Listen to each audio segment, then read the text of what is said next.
This is the Adoptive Mom Podcast. Adoption may look different for each family, but we need solidarity from other crazy people who took this leap. And that is what we do here. We encourage, we build up, we share the wins and losses. We lean on each other, and we get through this together. Thanks for joining us. Yes, welcome everyone to the Adoptive Mom Podcast. I am so excited you're here. My name is Alex Fitton. I'm the host of this podcast, and I'm here to bring you episode number 12. I'm so excited. This has been going for 12 weeks, and that is crazy pants, you guys. We have until episode 15, and then I'm going to take a little break before coming back in the beginning of 2018 with season 2. But this week, we're going to hear from Rebekah Price. Rebekah is a licensed counselor and therapist at Waterstone Counseling, and she also is the clinical director of Grace Haven Ministries, which we have talked about before on the podcast. And so she is so incredibly knowledgeable about trauma and about the brain and the impact and how families can work with these kids who are just so hard. And I loved talking to her and meeting her over a year ago, and she has greatly impacted the Fitton family just with her knowledge and her encouragement, and I hope that she can do that for everyone here. She is, like I said, just crazy smart, and I can't wait to share her with you guys. So on that note, let's jump right into my interview with Rebekah Price. All right. Hey, everyone. Welcome to the Adoptive Mom Podcast. And today we get to talk to Rebekah Price, or, is it Becca? I know that you tell people both. So I always call you Becca, but I know some people strictly are Rebekah people. Yeah, my name is officially Rebekah, but I usually tell people call me anything as long as it's nice. My friends call me Becca most of the time, or Beck even. So I'm pretty easygoing about that. That's awesome. Well, okay. Can you take a minute and introduce us to your family? Just tell us about your kids and your husband and what you do and all of that fun stuff. Sure. So I have a wonderful husband, love of my life, next to Jesus. His name is Lance, and he's amazing. He is a vendor for Genio Turkey Store. Nice. So he sells turkey to Walmart, basically. We have been married for 14 years, but together for longer than that. So I won't age myself. And then I have 2 boys. One is Landon. He's 13. He's in the 8th grade. And he's an amazing, cool kid. Fantastic and funny. Very tenderhearted and kind of has my social justice heart in him. So I'm loving watching God shape that up in him. And then Layton, he is 8 years old and in the 2nd grade. And he is very creative, very imaginative, lots of fun to be with. Super sweet boy. So God's doing cool things in my kids, and I love watching them grow. That's awesome. So now, one of those kids, you had the good old-fashioned way, and one of them came a different way, right? Yes. Both my kids have very interesting stories. Landon, my older one, is biological, but he has a very complex story in that he had, I had a very, very difficult pregnancy, very difficult delivery. And so all of the things which I'm sure we'll talk about in a little bit, that we learn about, typically we talk about with a lot of our adopted kids in terms of developmental traumas and complex traumas. Landon had a lot of those, even though he's biological. So we have had that experience in his world. And then Layton, my younger one, is adopted. And so we have kind of both pieces of the things that I work with lots of families on going on in our home, but kind of in a different dynamic than a lot of the families that I get the pleasure of working with have. So. Ah, that's so awesome. So speaking of that, let's just launch into your adoption story, but I think your story is a little bit unique in that a lot of those behavioral issues actually happen more with your biological son. So what's kind of just your family story, and how did you get into this adoption thing? Okay, so that goes probably way back. I think the interesting thing about my story is that I do have a biological child, but I was actually told many, many years ago that I would never be able to have children. And wow.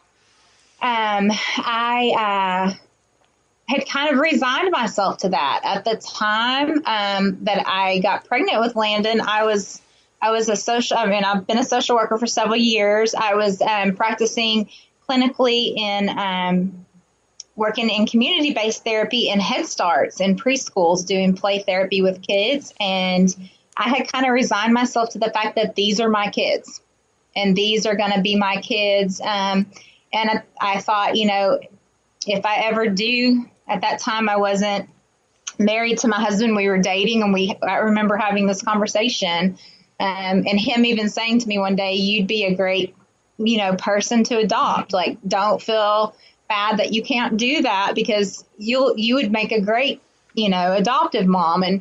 And so I guess it probably started way back there when I thought I would never be able to have children biologically. I kind of put that on the back burner because we got the surprise of Landon and had ended up that's a whole crazy story for another day. But that was just literally a 1 in a million thing that we ended up being able to conceive Landon, and God had a very purposeful plan there. I ended up getting to have a child, carry a child, which I thought I would never get to do. And it was amazing. God was very good to us in that regard. But then, like I said earlier, he had a lot of trauma. I had a lot of trauma in that delivery. And so was very risky for me, probably almost impossible for me to try to have another child. And so we began pursuing options on what that might look like for us if we wanted to grow our family anymore. And honestly, our adoption story took the shape of that we really wanted to try to have another biological child, but didn't want to risk. God had been gracious to give us one already. Both of us had nearly died in that experience, and the idea that I would try that again just to have my own, come out of my own belly, and risk the one I had not having a mom later, just because I needed that experience again. I just prayed through that for a long time. My husband and I decided that there was no reason to risk life and family when there were children all over the world who needed lots and lots of love. And so we began that pursuit. I actually had this heart for all the babies in Romania. The social worker, little social justice heart in me, advocacy for kids that I had read about all of these different things and about babies in orphanages in Romania and Eastern Europe, and had this heart to go there. And so that's kind of where we started. And then God just proceeded to close every single door. So everywhere we went, Romania closed. We went to Russia. We had difficulties there. That was not when they were closed, but there was a horrible political climate going on at that time. I mean, you name it, everywhere internationally that we attempted, something came up to not make that possible. We looked at domestic in several different realms. but we had just, again, everything that we looked at for some reason or another, that door would close. And so we had resigned ourselves to foster care, and that hopefully in loving on those kids at some point we would be able to adopt one of them. We signed up to start our Pride classes, which interestingly I now teach about 6 years. I never ended up getting to go to any of them until I was teaching them. But we signed up to start our Pride training and to do foster care. And the week that we were supposed to start that training, my husband had a connection with a former fraternity brother of his who had adopted 4 children from a small adoption agency. It's really a nonprofit ministry in Tulsa. And he told Lance about that. And Lance called me and said, this is probably everything we said we were never going to do. But it sounds almost too good to be true, but let's look at it. And there was an informational meeting happened to be that week. And we drove over to that meeting and we sat and we listened to all these family stories. And we left there that night looking at each other going, oh my goodness, this literally is everything we said we would never do. And yet we know that this is exactly where we're supposed to be. And so we started the process with Crisis Pregnancy Outreach. That's the name of the ministry. They've been there in Oklahoma for over 30 years now. An amazing ministry that loves on birth moms and adoptive families. We loved that their focus was finding families for children, not children for families. And we started that process, and within 6 months, we had met Reagan, our amazing birth mom. She and her parents came and met us for some pizza one night and asked us 50 zillion questions that we thought we answered all wrong. And for some reason, they loved us. We made connections with them. They loved on Landon, who was 5 at the time, and we became attached to their family. And so within less than a year from the time that we signed on with Crisis Pregnancy Outreach, we had Layton in our arms. Wow. And so it was a really cool experience. We got to be part of the end of Reagan's pregnancy. We were able to be there when Layton was born. And we didn't just grow our family through a child because we chose to do it in a way that involved our being attached to their family.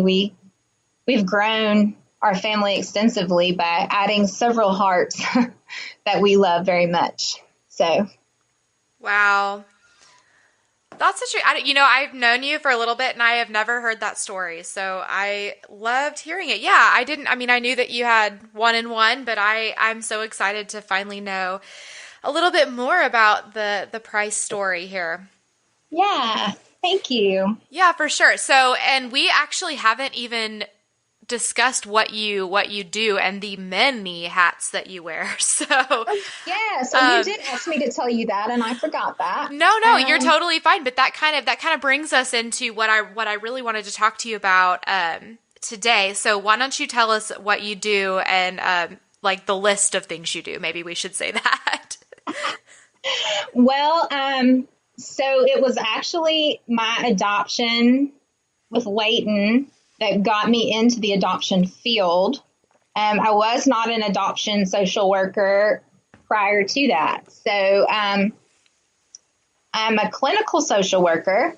I have been in the social work field for almost 20 years. Oh my. I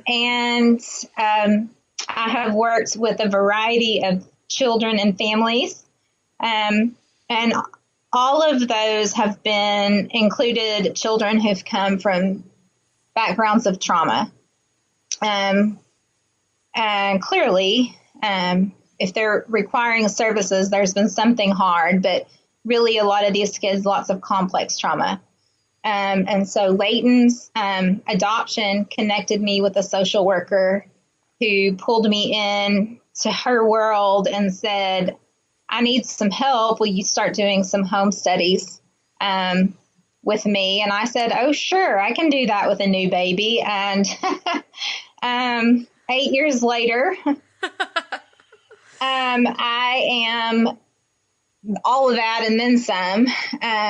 I spent several years working for an adoption agency and doing work there with them, and then doing independent home studies. I do not do that part anymore. I do still, for the last 6 years, work kind of on a PRN basis for University of Arkansas Little Rock School Social Work, which is with Mid-South Training Academy. And I do training work with foster and adoptive parents and within different departments within the state who work with kids. So doing training staff at residential facilities, parents, different people involved with kids around the state who have had trouble on trauma-informed care, and understanding our kids, building trust and connection. I am a counselor at Waterstone Counseling in Springdale, and I work there with a variety of situations, but lots of attachment and trauma-focused work. Even in marital therapy, because what we know is that attachment is what, when we're little, is what shapes how we relate to people all through our lifespan. So when we have issues within any relationship, we're coming out of that from our own attachment focus. And then the reason that I'm connected with you here right now is that I work with all my heart with Grace Haven Ministries. And we are a nonprofit ministry here in Northwest Arkansas, but reaching all over the world through some of our members, supporting adoptive families and really some foster families too, but supporting adoptive families through really hard things, just in the adjustments after adoption, helping them with to build connections and relationships within their family, to find healing when their kids have really, really hard backgrounds.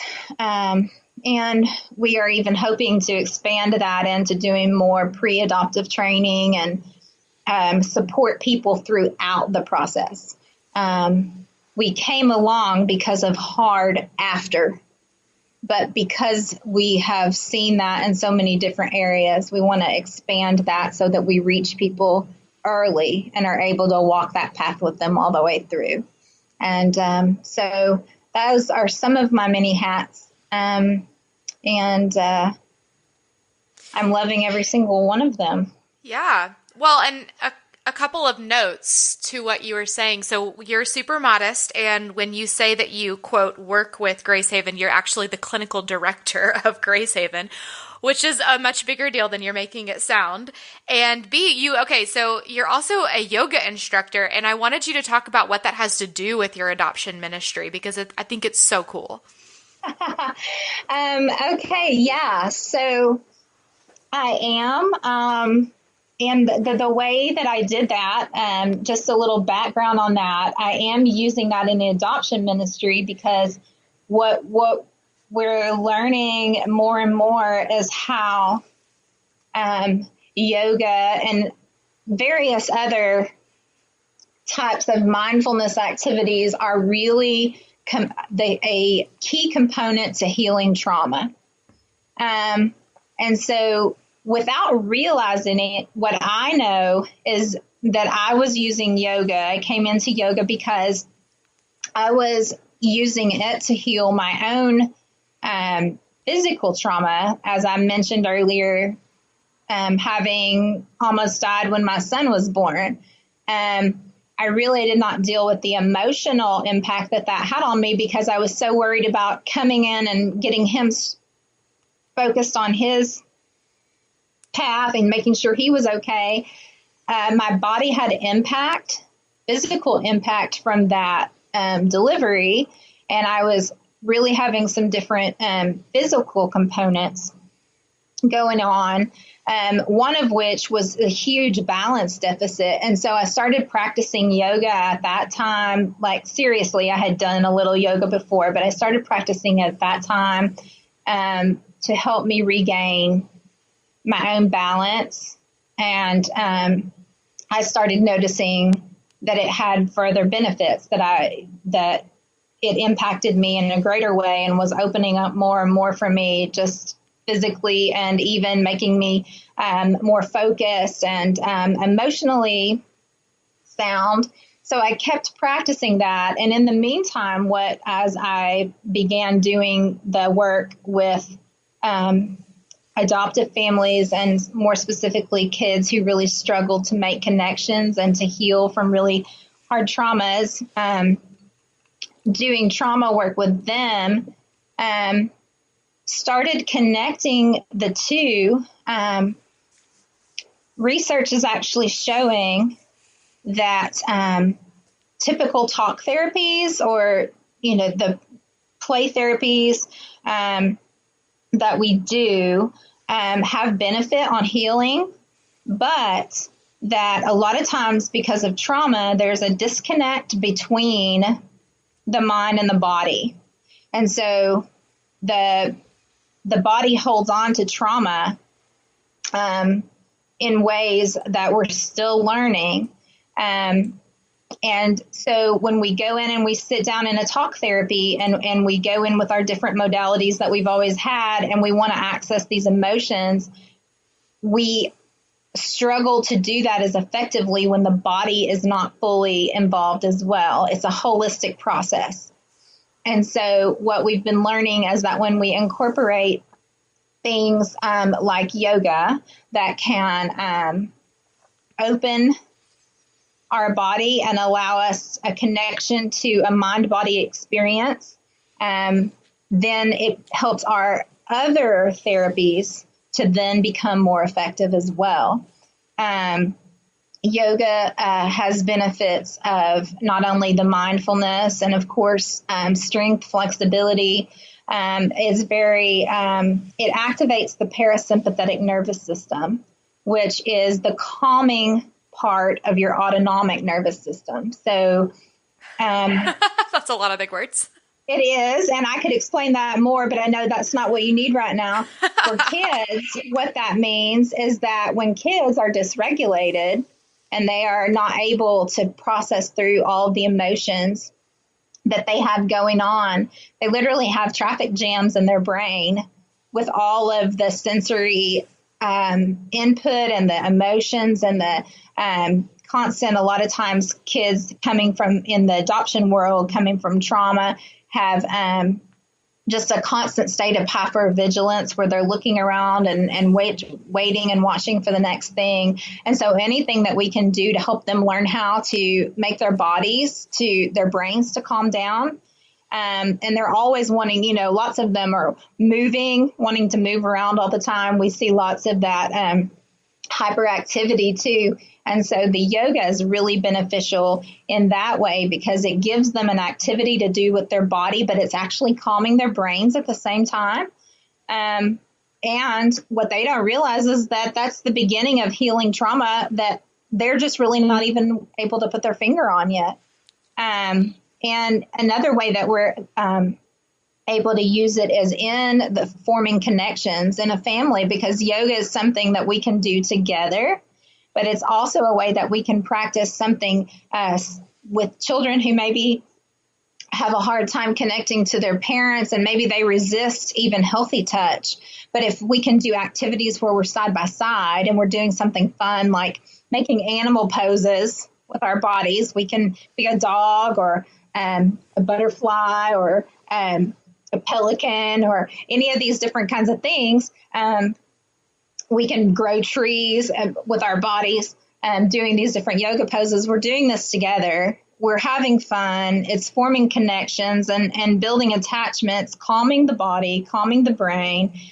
So many benefits in just one fun activity. So Gosh, it's so cool. World of possibilities. Yeah, absolutely. Well, and this is actually a good segue into your area of incredible expertise that I wanted to talk about. And to start us off, I want to tell a story. So once upon a time, there were two parents pulling their hair out because they had a kid that was driving them crazy and they felt like they were at the absolute end of their rope. And in walks this brunette angel who explained everything that no one had ever told them before. Wow. But was such incredible knowledge about the actual like physical brain of our child and what it looked like and how it had been affected by his trauma. And this was something, I mean, trauma was a word that we knew what it meant, or we thought we knew what it meant, but we had absolutely no idea of the actual biological impact that it has on the brain until you explained it to us. And I think all of us cried that day. Yes. Yes. And I know we are just one couple and you've done this for so many people. But I wanted to be able to just give a glimpse of this information to our listeners because it's so important. And I'm still just absolutely astounded that this is not more just more available to parents who need to know this. So, when you have a kid who maybe has RAD or reactive attachment disorder or sensory issues or just has any kind of history of abuse, what is the first thing that you think about when you hear about these kids? Immediately, well, the first word that comes to my mind now, and it's kind of cliche because we hear it more and more these days, but the first word that comes to my mind is trauma. And people don't understand trauma and its impact on children, and often, or really on all of us, because we're all just people with brains, and that's what happens to us when we go through hard. Oftentimes, I immediately, when I hear someone come in and tell me about their child, I immediately feel a compassion, because, and this sudden need to just start teaching, and I have to hold that back a little bit and listen first because I have experienced that with so many families that they come in with this helpless, almost ready to give up state, and I know how desperately, I know that what this child is experiencing, what these people are seeing is a result of a lack of trust, a lack of connection, a lack of nurture. And so the last thing that this child needs is to be disconnected. Yet that's what's going on because no one's able to understand each other. And so if I can take that piece and try to help people, at least their connection, there may be so much wounding at that point. Sometimes there is. That connection doesn't happen with those parents and that child, or it may not happen immediately. But oftentimes what happens is a softening because through that information, parents are able to see their child through a little bit of a different eye. They're able to see that what they're going through is literally, like you said, it is it's a biological, it's our neurobiology is literally changed through these hard things. And so trauma is what comes to mind because people don't understand what that means, or we have our own ideas of what trauma looks like. And honestly, trauma, but ultimately what trauma is anything that interrupts your normal trajectory, your normal developmental process in life at any age or stage.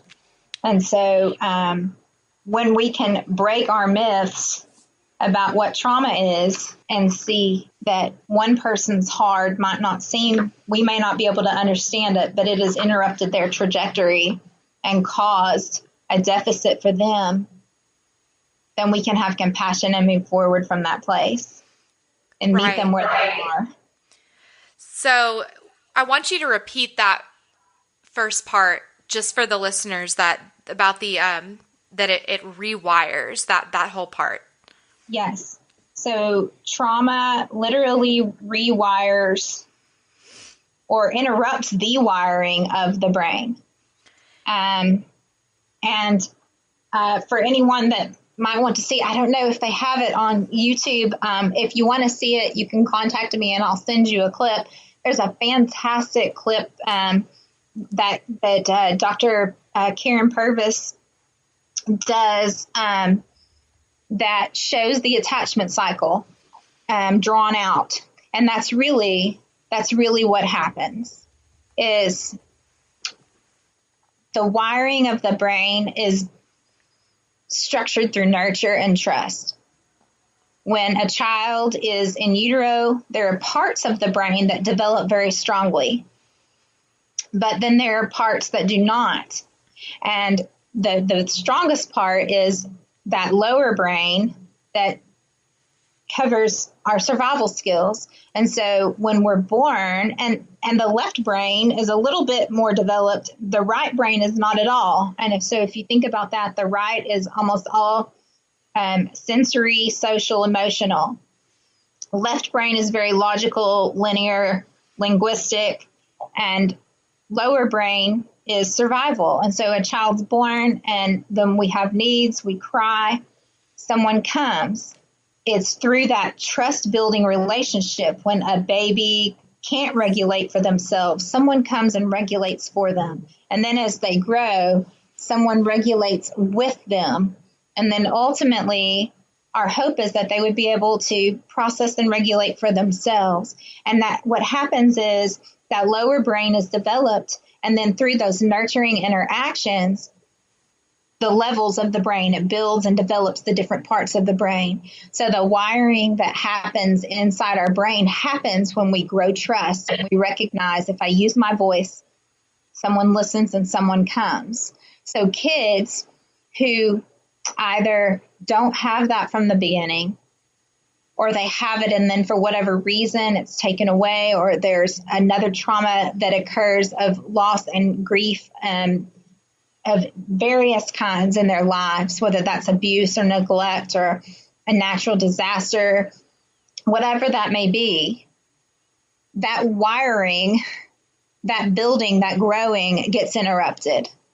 And then everything, as the brain is the control center of our body, so everything about us is then dysregulated because the brain is not balanced.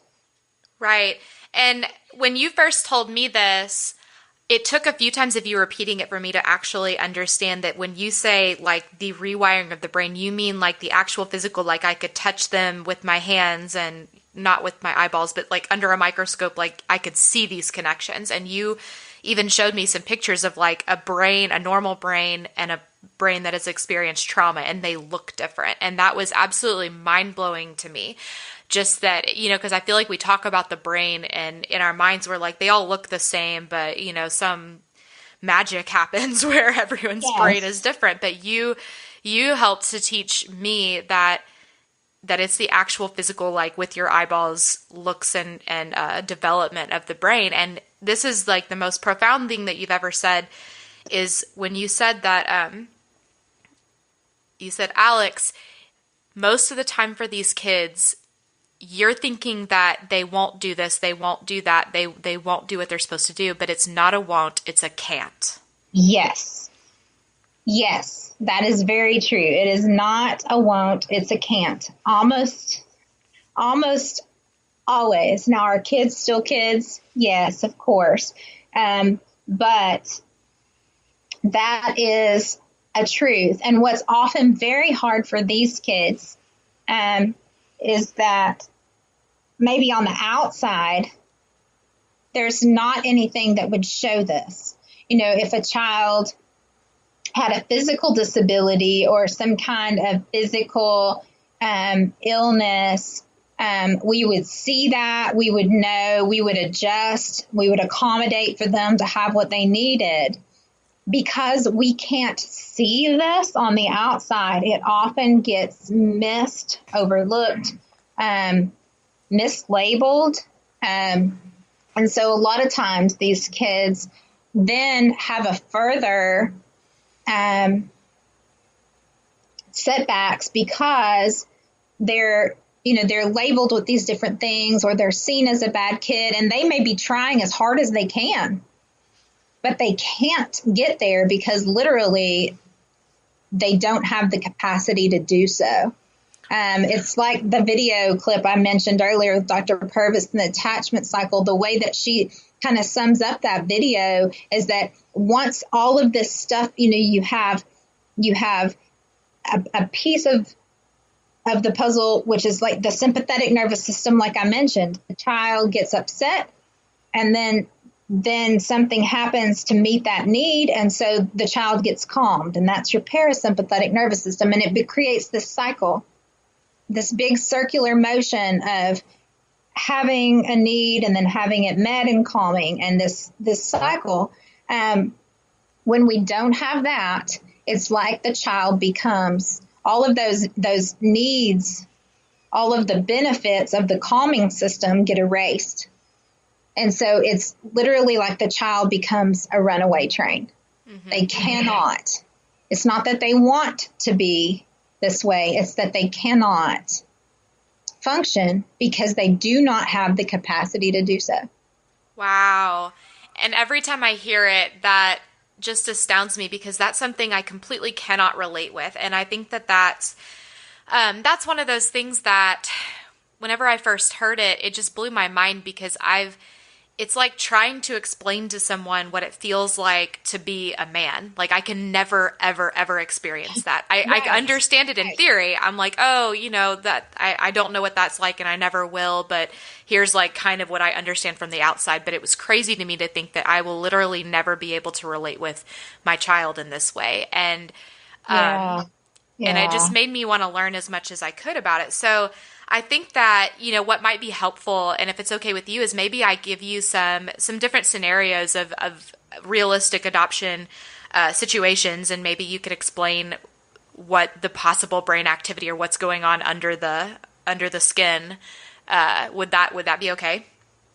Okay. Yeah, for sure. My standard answer is always going to be, if I haven't laid eyes on the child, I can't tell you for sure, but right. I can gander, I can take a gander at it. Well, and I'm not basing this on actual children, but more just situations. So like, if there is a child that has been adopted internationally and they were old enough to have to remember experiences in an orphanage, and they come home and parents are not understanding why their child is freaking out and having bad behaviors, but then they just completely are in the fetal position and a sobbing mess. What's actually going on there? Probably. Well, there could be a world of things going on there, and probably a combination of things, depending on their experiences in the orphanage. And this is, okay, let me just stop right there. This is one thing that's very hard for parents to understand, and really for any of us. It doesn't make sense. But oftentimes, when people think about adoption, and we have this idea that these children across the world in these orphanages have this horrible existence, which in many cases, they do. Some of those conditions are horrific beyond what I can describe. But we have this idea that we're going to go across the world and bring this child home, and they're just going to lovingly throw their arms around us and say, oh, thank you for saving me. Right. The white Jesus mentality. Exactly. And what we don't understand is that for though it is not ideal in our minds and may have actually been completely horrific every day, this is what this child knows. And so any of us, when taken from what we know, whether good or bad, and there's this transition to total unknown, there's a fear and an insecurity. And so these kids are coming from what they know, and though it's going to be better, and we know that, they don't.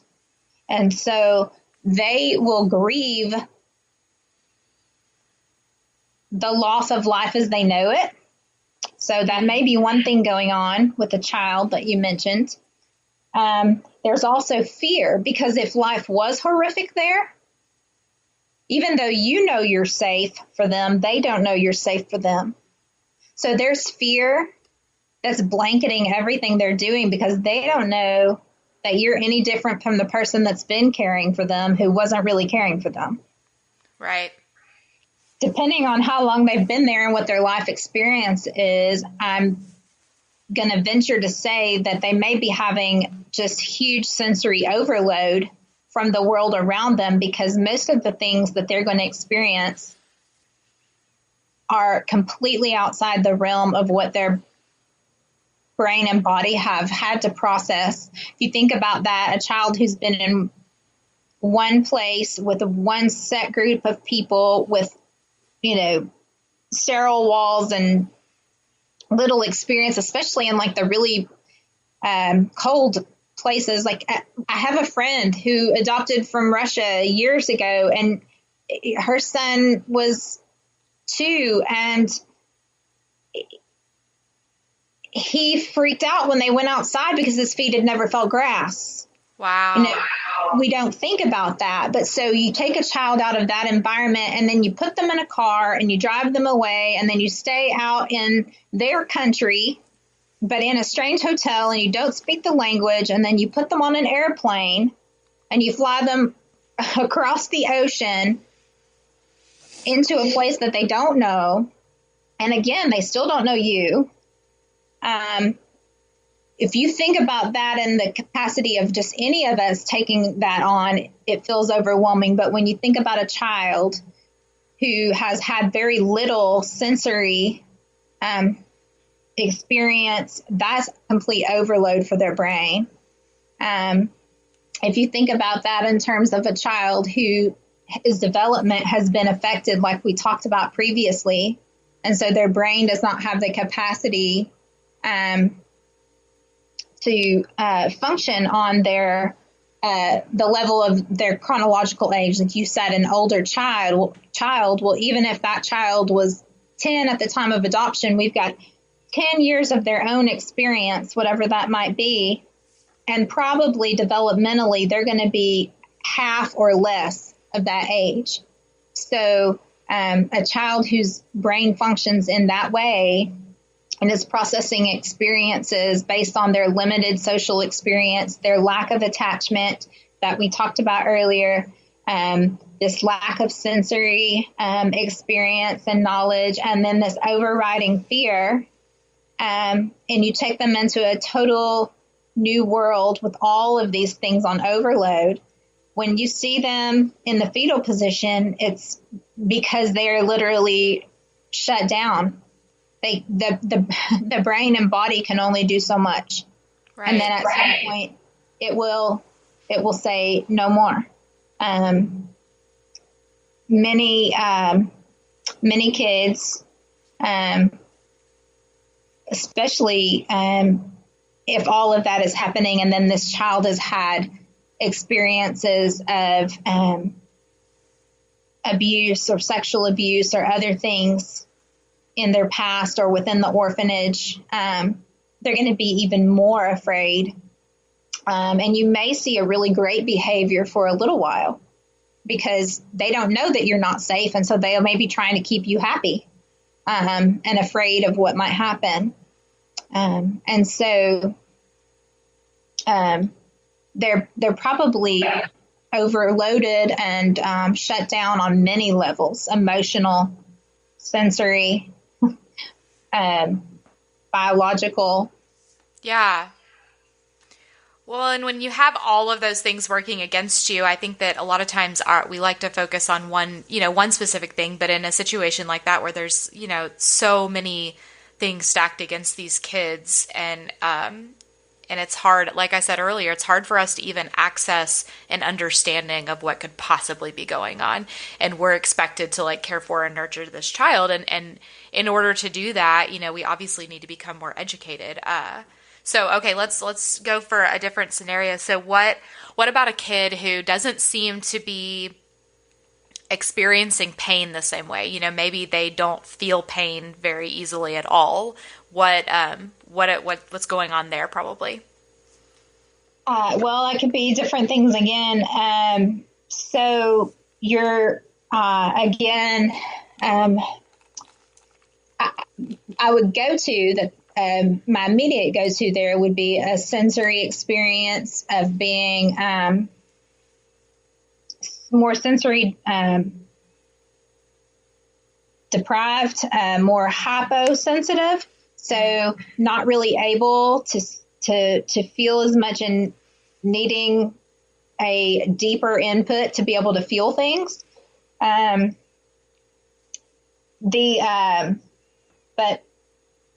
But if you go back to, like, again, to the neurobiology of that, when you have a child,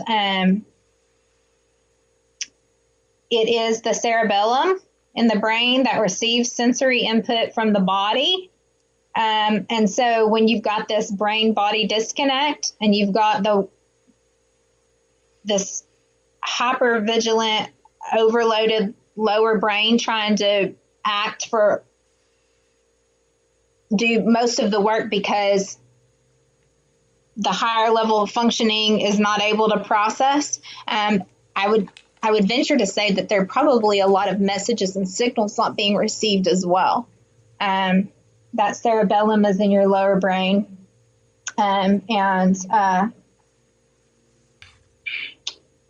It is what kind of knows what the brain wants to do and then compares it with what's actually happening. And so if you've got those mixed signals going on, and you've got that wiring that's disconnected, and it's not going to be receiving the signals that it needs to tell your body how to respond or react in different ways. I think I've told you this example, but my older son is like that, and I actually had an experience, much to my embarrassment, one day where we were going to see a new preschool, and he was outside riding his little Hot Wheels prior to leaving. And it was a lovely summer day, and he was in his flip-flops, and I was being the mom that was trying to get everything perfect because we're going to see this preschool, and I was all in a hurry, and I told him to come on, and he came down that hill really fast, and I didn't realize it at the time, but came down a little too fast, and so he put his feet down to stop himself from going fast. And he had on his little flip-flops, drug his feet along the concrete to slow himself down. Didn't even notice it, put his Hot Wheels up. He did, jumped in his car, put on the car seat, drove all the way to the preschool, not a word. Pulled up in front of the preschool, went to get him out of the back seat, and he said, "Mommy, I think I might need a Band-Aid." And I looked down, and the top of his foot is just like... Ugh. Oh, my gosh. And the only way the child knew he needed a Band-Aid was when he saw the blood. Wow. And so, of course, he never cried, never anything. And so I didn't notice. And so then there I was. I had to carry him in the preschool and say, "Hi, we're here for our interview. And by the way, can you doctor my child's foot? Because... yeah, I didn't take care of that before we left. We didn't go to that preschool, by the way. So, but that's a great example of the way a child can have that kind of input missing. Yeah. Ability to feel that in their bodies. So, and that sensory input, I think you already said that can be caused by a lot of different things, including another example for you. So what about a baby who experienced drugs in utero? What are some of the possibilities of what their actual physical brain looks like, and how does that affect their attachment even at that age, newborn? Well, and that can be very different. They're going to have some of those same things that we've talked about already, just in terms of, due to the chemical imbalances in utero.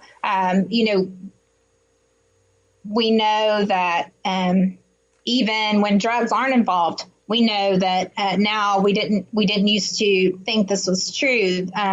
But we know now that even cortisol can cross the placental barrier. So stress that's going on with the mom is playing out into the baby's development as well.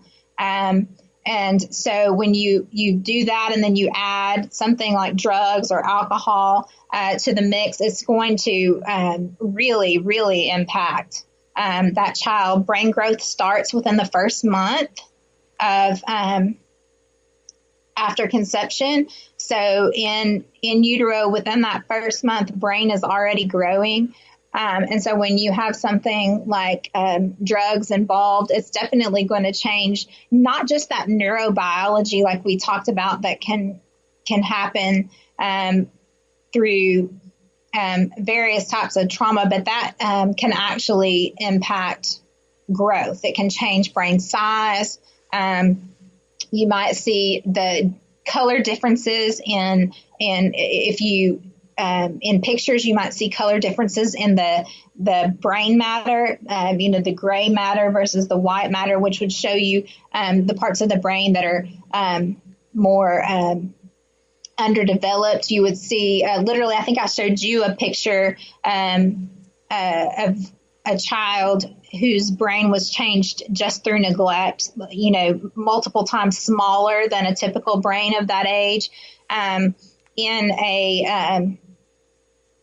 In drug related issues, we might see like frontal lobe damage. There are things that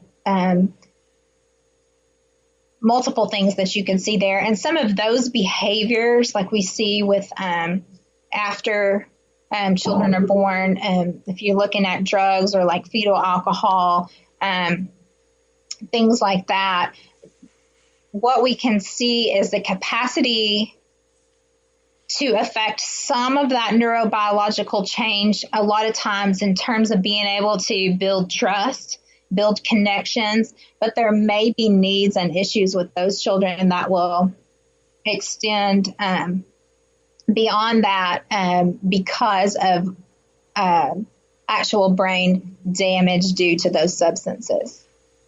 Gosh, that's just so crazy.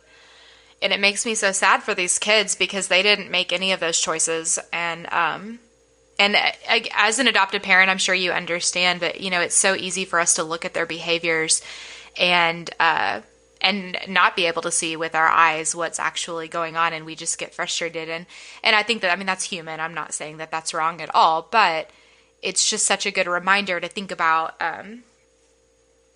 to think about what's really going on. And I'll give you, so I have one more just question and example for you. And the reason I've asked these is mainly just to get people's wheels turning that may be listening, just to not oversimplify some of these problems. Cause I think that's our go-to, because we have our one filter through which to see all of these things. And a lot of times our brains want to simplify it. We don't want to think that, there's more going on that we don't know how to handle. So let's go there a little bit. What about sexual abuse? So, maybe someone is having, issues going to the bathroom, or, issues trusting, men or women, but mostly probably men. But so what could be going on there with the brain and some of those behaviors that we might see that maybe we don't think have anything to do with sexual abuse, but they actually do? Sure. So I will hit that. I wanted to go back because something you just said was really interesting. And it's something that I tell people when they come and say, what am I going to do? Is there a way? Can we fix this? Can I help? And I say, yes, we can, but it's going to require that you break all your boxes. That's a good point. Got to break our boxes because we have to look at things with just through a different lens. We have to get outside our box to be able to see these kids. And like I say all the time, but just to meet them right where they are, because really at the end of the day, that's what we all want, right? Is just somebody to meet us right where we are. We don't want to have to pretend and try hard to be something for someone else. We just want someone that will come and just be with us right where we are. And yes, and it's absolutely foolish for us to think or expect these kids to do the opposite, for them to meet us where we are at. Yes, because they don't have, where we are as adults, some of us have gone through really hard stuff that we haven't totally worked through yet. And it's often that these kids trigger that in us, and it makes us even yes, to respond to their needs. But we tend to think, at least as adults, that we have an ability to regulate and to understand and to regulate for ourselves. But these kids have no capacity to do that. They're supposed to learn that through relationships. And so if they haven't had that, for us to expect that they can just come along and get that, it's asinine. They need us to do that, and they need us to be able to regulate ourselves, which is also why it's crucial, if you have any plan to adopt or thought of adopting whatsoever, to really take a good look at yourself and your experiences and where those sit with you. Because if we respond to hard out of hard, it brings more hard. Yeah. Well, and to break those boxes and be willing to get outside of that. Yes. And I was going to say, for those of us listening who are like me and need this practical step-by-step, because, so much of this is it's convoluted, it's complex. There isn't a handy guide of step-by-step instructions for each individual kid, because that's not logical. But if we're going to look at it in any kind of a step process, I think the first step is education, and just realizing that all of this is true, is a thing that exists in the world, that we cannot oversimplify these kids and their issues and what they come from anymore. And the second step is, like you said, to break those boxes. We have to accept that that's true, and that's what we're dealing with, and stop trying to make the square peg fit in the round hole, so to speak, right? Yes, absolutely. Absolutely. So I always tell people that, anytime you see your child have a certain behavior, just go ahead and err on the side of caution. Like give them the benefit of the doubt that it's a can't first. Because we have to assume that because of what we know. Right. We have to. Yeah. And so on that note, back to that sexual, yeah. Yeah, your question. So, in terms of the sexual abuse, that is going to play out. Again, that's trauma. So it's going to play out the same, very similarly in the brain, with the way the brain itself is impacted. But what it also may do is you can see that play out in very different ways with people. Sometimes what we'll see is a fear of people because of that. There will be that lack of understanding for healthy touch. Even a healthy touch can be seen as harmful or detrimental, and there can be a lot of fear involved in that. What you might also see is that we do what we know. So that child might be one who's going to come back and reenact that trauma over in different ways. What we also will see is sometimes there will be, especially if there's been really severe, a lot of times, so people hear this word and disconnect from it because of the connotations and associations that have been made with it across the years. But dissociation, when we have it doesn't mean that you like space out and become some other person necessarily, but when we have so much trauma that the brain can only, handle so much and so many emotions and can't process more pain at a given time, it will shut down. So there's like a complete separation of that person just from reality in a given moment. You may actually see a child just kind of go blank, go out for a little bit. Not that they close their eyes and fall over, but just if you were looking at them, you might not even notice that it happened. But there may be periods of time where the child is there and you think they're with you, but they're completely not present with their minds. Various things that you could see with serious, complex abuses. And sexual abuses is one that is going to play out oftentimes in different ways over the lifespan. So it might be one that even if we knew about it early and we were able to come in and really work through some hurts and you see a lot of healing in that child, then as they develop, we might have to hit that again. Because with each developmental stage, there are going to be different ways that place is going to be affected. So, I mean, those things are stored in the brain and it's amazing what you just said to me. And even though it sounds relatively simple, it's astounding that something like that can impact you that much. And a lot of times as people who have not been through that, we look at it and, like I said, oversimplify it. We think it's just something that, one and done, like you go through counseling, you fix the problem, you move on. And you're saying that that's not at all what happens. That's not at all what happens. Especially not something like that where, because you're in some capacity, it's probably going to be revisited, especially something that involves sexual activity. Does that mean that pure and total healing cannot happen? No, but it means that awareness of ourselves and how we respond, how we feel about those things, what connections and beliefs and emotions are tied to that with us and for us.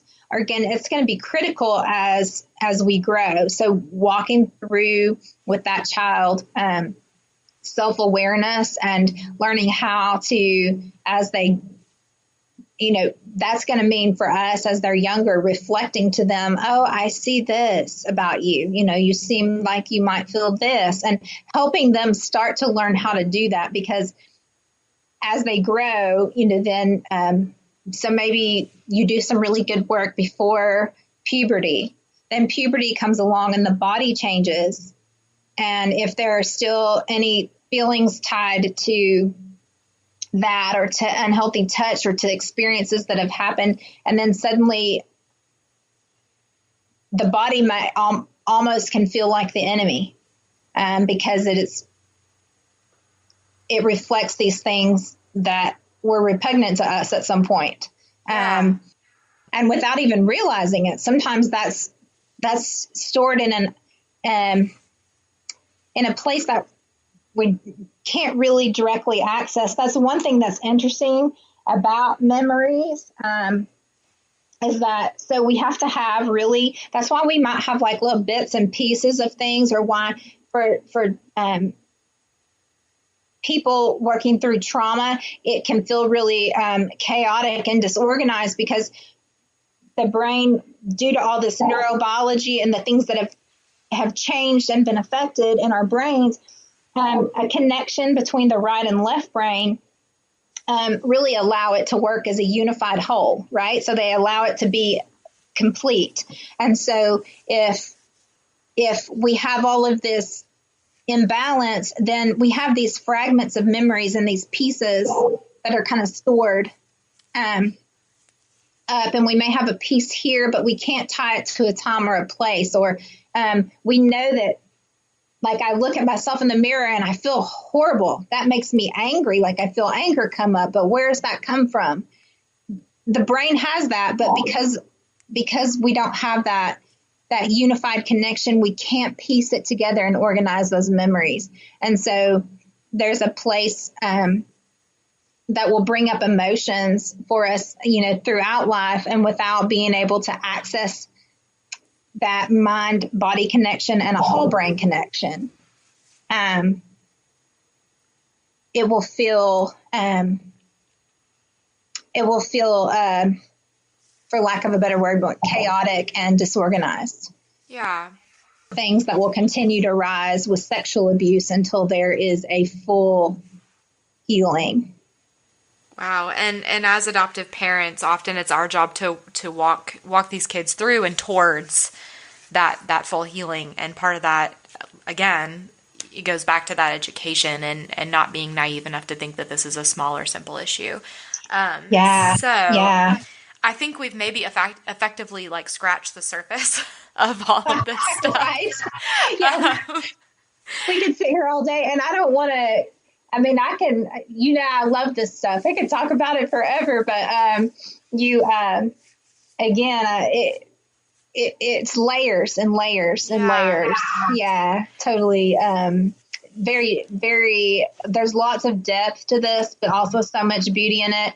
It's also why it's so hard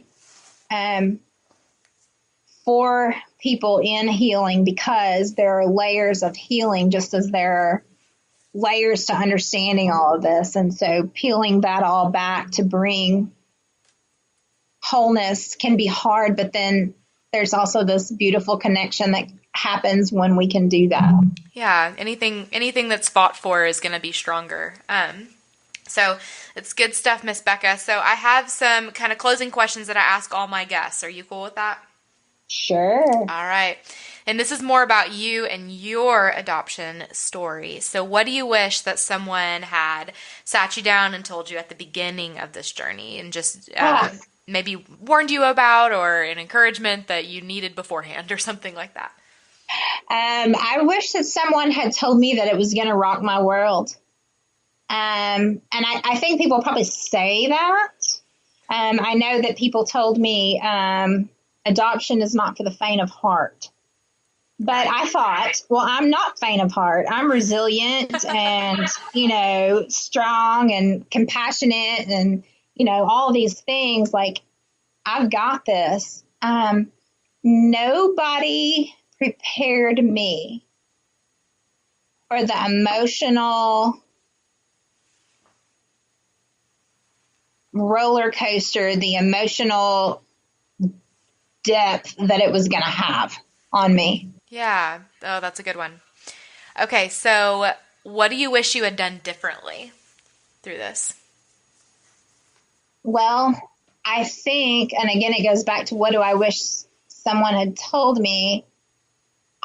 Number one, I wish that I had known more of what I know now. Of course, I know that's science and we're still learning, but I think I would have been in a much different place even there with my own adoption, to just see things very differently in how I transitioned my family in that process and how we worked together in that process. I put a lot of focus on attachment because that was really important. But I didn't even understand the depth of all of that to the extent that I do now. And I know there's probably even more. Yeah. That was really important. And I feel like had I known the emotional upheaval that I personally would experience through that process, and not sad. I mean, it's happy and sad and just so many things involved in it. Grieving your own life changes to take on this new thing, even though it's good. And for me, it was this grief that came from that my joy was coming from someone else's loss. There was so much depth in all of that my brain just could not process all of that. And so had I known that was going to be the case, I would have taken more time to do some personal self-care on the front end. I would have taken more time to do a little self-assessment, even though I thought I knew myself really well. And when it came down to it, I was kind of faint of heart, and it knocked me down for a little while. And so I think that I would have done a lot of self-care preparation assessment to just kind of see where I was, and just spend some time, even though I was praying every day about all of this and God had led us through this process, just really spend some time getting down solid with God and just who I was in him, and just re-solidifying that purpose that I knew he had for us, in faith, even when I can't see it, even when it feels hard, knowing that it's there. Because if you wait till you get in the middle of that craziness and then go, wait a minute, where am I? What am I doing? Where's my anchor? Where did I drop that? You almost feel like you're going to go under. Yeah. Well, and I think it's cool that you talk about self-care in this question, because I don't know if you've listened to this episode, but the amazing Amy Butler, who is one of your friends, she is amazing. She talked about the exact same thing, about having eyes for yourself, and how that's not selfish at all. Yeah, it's actually the best thing that you can do for your children, for your family. And she's right, and she's lived that. She's walked that out. Go girl, Amy. Yeah, she's pretty great. She's amazing. I love her. And I just daily honored that I get to walk alongside her. But that is the one thing that I tell people when they come in and say, okay, so what do I do for this child? And the first thing I ask is, like, when was the last time you did something for you? When was the last time that you went on a date? When was the last time that you, whatever, took a walk, took a bath? Because again, back to what we've said a few times tonight, that child is not going to know it unless we're reflecting it, unless we're showing it, unless we're regulating with them to help them learn how to do that. And the best way we're going to do that is to be able to regulate ourselves. So the best thing to do for your child is to take care of you. Yeah. And a big part of that, and I know you won't say it because it is beneficial to, I'm sorry, what am I trying to say? It benefits you, but I will say it. If you have adopted, you need to be in counseling. Like, that's just, I know that might be a bold statement or like a universal statement, but it's just, it's true. So yeah, no, it is truth. And I appreciate you saying that. No, absolutely. Even though people think about counseling as something that you do when you're broken. No. But this is something that you do it's preventative. You you go in and you constantly reassess and you constantly address and you're keeping it. It's what we call, instead of being reactive, we're proactive. It's a proactive strategy. Right. Now, we end up there because we waited until we were breaking or almost broken to get there. Yeah, right. Me, present company included. I've been there, sister. I get it. But yeah, once we realize, hey, this might even be coming. Hey, I'm just going to go in and I'm going to get that relationship with a counselor going, so I know that I've got access to that when I need it. Right. Okay. So what is this is another question, so it's a little bit changing the subject. So what is your favorite way that your tribe supported you? And I always ask this, what is a way that maybe you were hurt despite good intentions by people that don't that aren't in this world? An adoptive mom friend of mine, she hosted me an amazing baby shower. Oh, that's awesome. You know, people forget about that stuff. Like, they don't do that stuff when you don't have a baby growing in your belly. And it brought normalcy to a situation that felt very different. Last question. If you could just sum it all up into like one sentence or phrase of advice, what would it be for adoptive families? Connection. Sometimes that word can trigger people's shame and things that I would never mean to be triggering. Because when connection doesn't happen, it doesn't mean there's something wrong with us or that we're doing something wrong, but that's often issue of this isn't going well because there's something wrong with me. I'm rejected, or I am doing this wrong. And it breeds so much negativity that keeps us from then being able to come back and try to connect again. So I would never want to trigger that in anyone. But, you know, connection is key. And I guess when I say connection, just remembering that doesn't have to look like the perfectionism of our world today. Right. So. Well, and I think it's important to encourage people in this. And this is, I was actually just reminded when you said that I remember, you sitting in our living room that day, and you had just unloaded all of this information on us, and you said this is all about connection. And I think I looked at you with tears in my eyes and I said, but Rebekah, what if you don't want to connect anymore? And you said, and that's hard.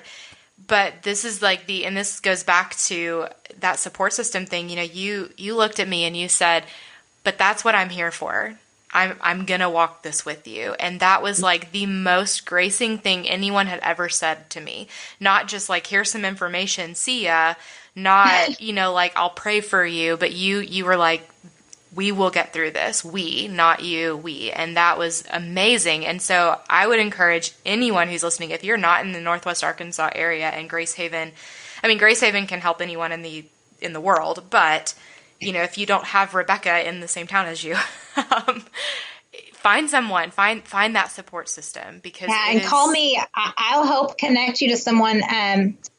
I've done that with a lot of people in a lot of other states, and I would be happy to help find you a good trauma-informed, attachment-focused support system in another state. And you're right, because what you just said, no one can walk this alone.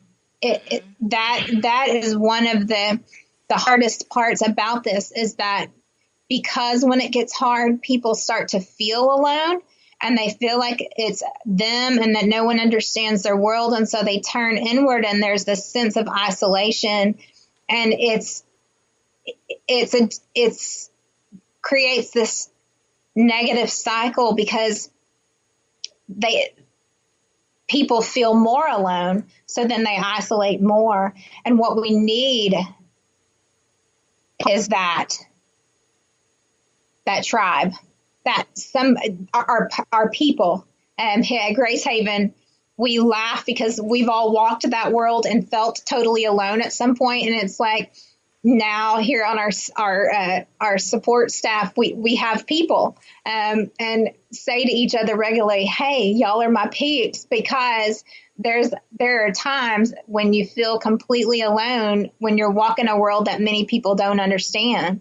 And so no one can do that alone, and should not be expected to. So, it hits me as you say that. We say connection, and we, of course, assume that we're talking about within families, but connection across the board.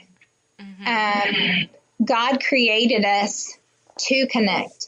He created us to need that, to want that. That's our brain is literally wired on nurture a connection. Yeah. And connection. That's the bottom line. And so connect to God and connect to others. And yes, our goal when we adopt is to create healthy attachments and connection with our children. But sometimes that's just hard.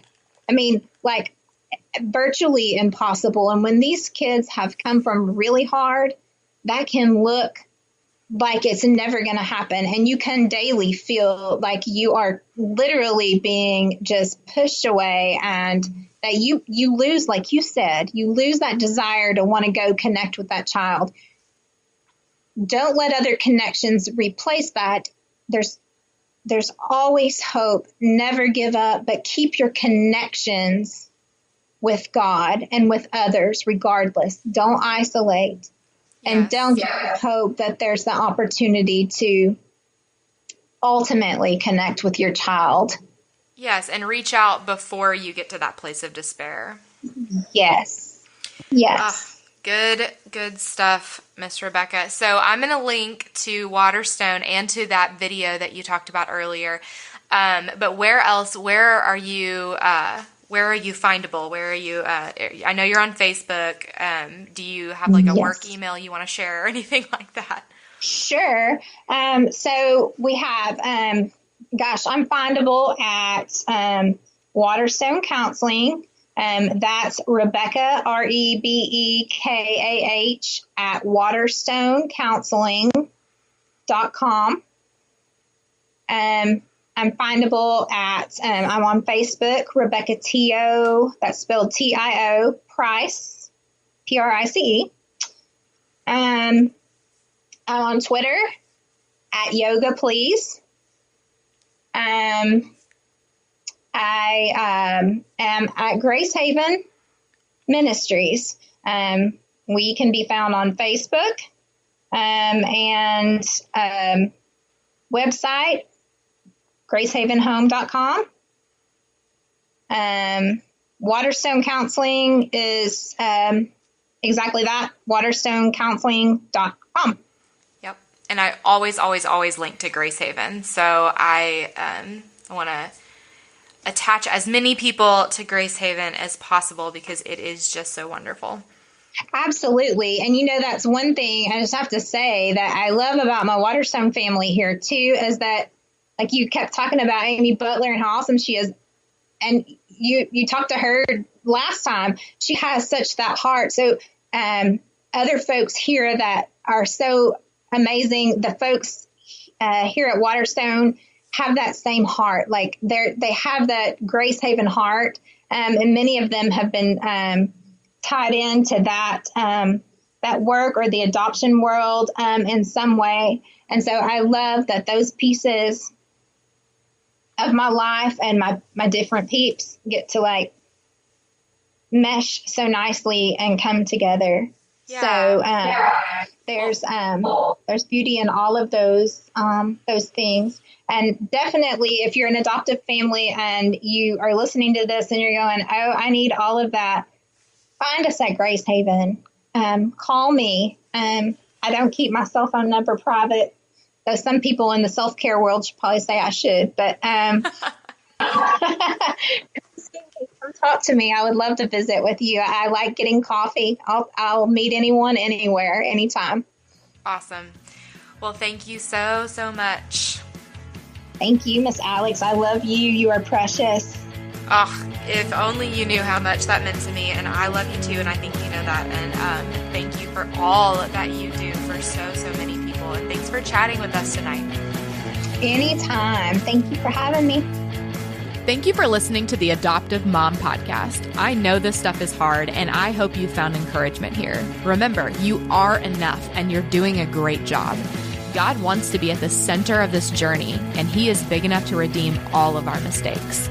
Don't forget to check out show notes and other resources at theadoptivemompodcast.com. Thanks again for listening.